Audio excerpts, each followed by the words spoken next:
Same ప్రాబ్లమ్ని మళ్ళీ call చేసి సాల్వ్ చేయడం వేస్ట్ అనిపిస్తుందా? అయితే కరెక్ట్గా యూజ్ చేస్తే అదే recursion. Welcome to day 8 of DSC series. So ఈరోజు మన టాపిక్ ఏంటంటే రికర్షన్. సింపుల్గా రికర్షన్ అంటే ఒక ప్రాబ్లమ్ని సాల్వ్ చేయడానికి అదే ప్రాబ్లమ్ని స్మాల్ వర్షన్గా మళ్ళీ కాల్ చేయడం. సింపుల్ ఎగ్జాంపుల్ చెప్తా, క్లియర్ అయిపోతుంది చూడు. మనం 5 నుంచి 1 వరకు ప్రింట్ చేయాలి.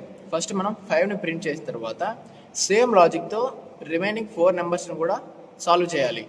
అంటే మనం స్టెప్ బై స్టెప్ని ప్రాబ్లమ్ని రెడ్యూస్ చేస్తున్నాం.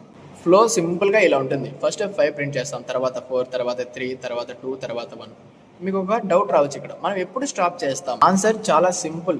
నీ టార్గెట్ ఎక్కడి వరకు ప్రింట్ చేయాలో చెప్పాలి. ఫర్ ఎగ్జాంపుల్ n=0 అయితే స్టాప్. ఇదే బేస్ కండిషన్. బేస్ కండిషన్ లేకుంటే ఇన్ఫినిట్ కాల్స్, ఫ్లో కంటిన్యూ అవుతూనే ఉంటుంది. రికర్షన్ అంటే రిపీట్ చేయడం కాదు, రెడ్యూస్ చేస్తూ సాల్వ్ చేయడం. రికర్షన్ అర్థమైతే నీకు కాంప్లెక్స్ ప్రాబ్లమ్ చాలా ఈజీ అవుతాయి. నువ్వు ఇంకా మన ఐడిని ఫాలో అవ్వకపోతే ఫాలో చేసి మీ ఫ్రెండ్స్ కూడా షేర్ చేయి. అండ్ అలాగే ఎక్స్ప్లెనేషన్ ఎలా ఉందో కామెంట్లో ఆన్సర్ చేయి. ఓకే, నెక్స్ట్ వీడియోతో మళ్ళీ కలుద్దాం.